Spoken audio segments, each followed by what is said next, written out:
Hello, Cozy Reviews. You should just review it, and welcome back to the Halloween franchise review. Today, we are taking a look at the next film in the franchise, and believe it or not, it's actually worse than Halloween 5. Halloween, The Curse of Michael Myers. On Friday, September 29th, in the final confrontation with Michael Myers, the secret of his evil will be revealed. Halloween, The Curse of Michael Myers. This film has not yet been rated. So Halloween, The Curse of Michael Myers was released in 1996, and it was released at a time when slasher films were not really popular in pop culture anymore. It wasn't until Scream came out years later that made people get interested in slasher films again. So, what was so bad about this film that it was pretty much, shall we say, cursed from the start? Well, let's take a look.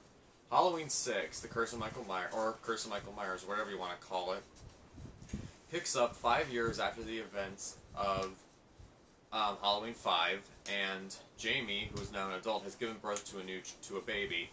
While being chased by Michael, she manages to hide the baby, and she ends up getting killed. Yes, Jamie Lloyd, the main character from Halloween 4 and 5, gets killed.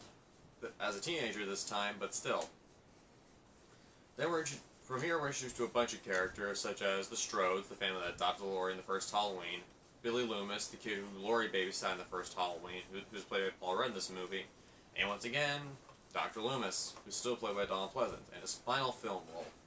So, with Halloween approaching and Michael wandering around, this film not only might be the final confrontation with Myers, but will also reveal his evil.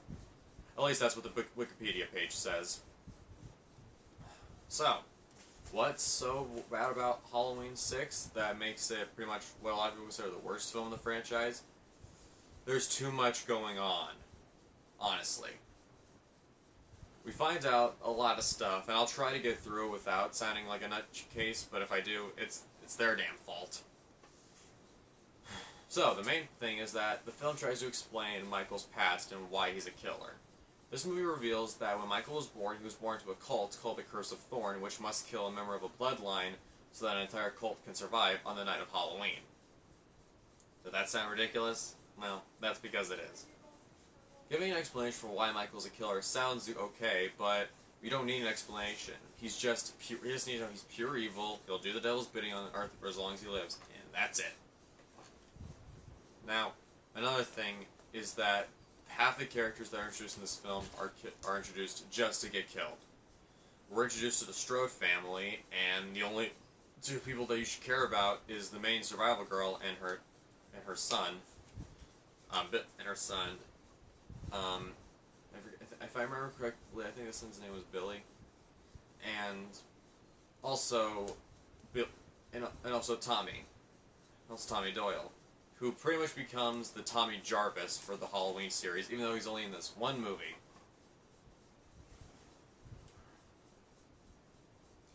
You know, I like the idea that they were introducing a character that would continue to track down Michael after Loomis died, but can it at least be a character we've had experience with? Like, oh, Jamie? But if she wasn't killed, this would have been kind of interesting. But no, she's the first person to get killed in the movie, and after the film pretty much suffers after that.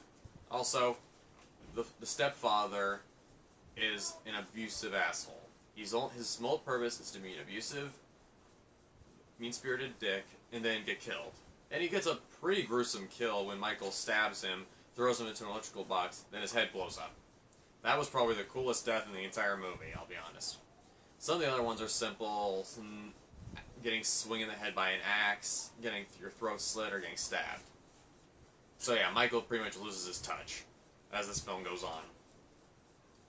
I should mention something that this film is well known for. There's two versions of this movie. The main version, which is the theatrical cut, and the producer's cut.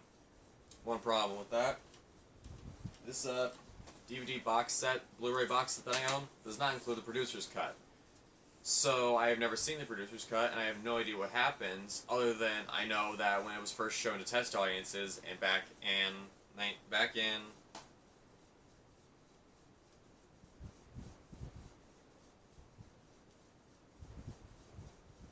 96, they apparently did not like the idea the film was not as gory as modern horror films were. So that means the entire film had to be reshot so they can make the film more gory. And as a result, it's kind of gratuitous. There's other characters that show up, mainly this to be killed.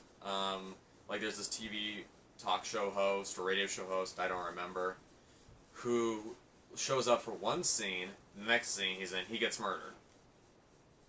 Also, Donald Pleasance may as well not be in this film because Loomis does not get much screen time this time around. Apparently, I heard he got a lot of screen time in the producer's cut, but apparently it means that I got less attention from Michael, so that means they had to reshoot the film. So, you either get more Loomis or more Michael. Take your pick. It's like pick your poison. Okay, so I'm about to give away the ending of Halloween 6 because I don't care. After Michael has pretty much mutilated half the town in Haddonfield, he goes to a weird hospital place where we find out that Dr. Strum, who was Loomis's partner in Halloween 1 and was shown briefly in this movie, is the main member of the cult. That is the stupidest reveal I have ever seen in my life. And that's coming from the guy who saw Scream 3. Okay. Then finding out that they're planning on making more members of the cult born to be like Michael. Michael, I guess, for some reason goes on a rampage and kills all the doctors in one room, while in the meantime tries to get the audience a seizure. Then near the end, Michael shows up and Tommy's about to give the baby. Yes, I forgot to mention about the baby. Doesn't matter. The baby's just another victim who doesn't die. Tommy's about to give Michael the baby, but then instead pumps the SOB full of goofy juice, which causes Myers to seriously trip balls. Then, after that doesn't do anything, Tommy proceeds to beat Myers with a pipe.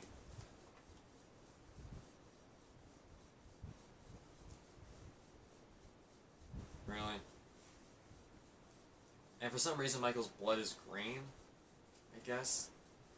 Then Dr. Loomis goes back into the hospital saying he has some unfinished business, and the final shot of the film is Michael's mask on the floor next to a syringe, and you hear Loomis screaming in the background.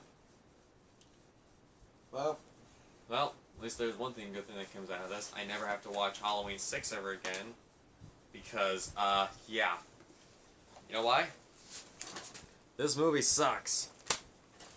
This is by far one of the worst horror films I have ever seen in my entire life. Well, that's all I'm going to say. I'm done here. Next week, we take a look at probably the better Halloween sequel with Halloween H2O 20 years later. Until then, I'll see you then.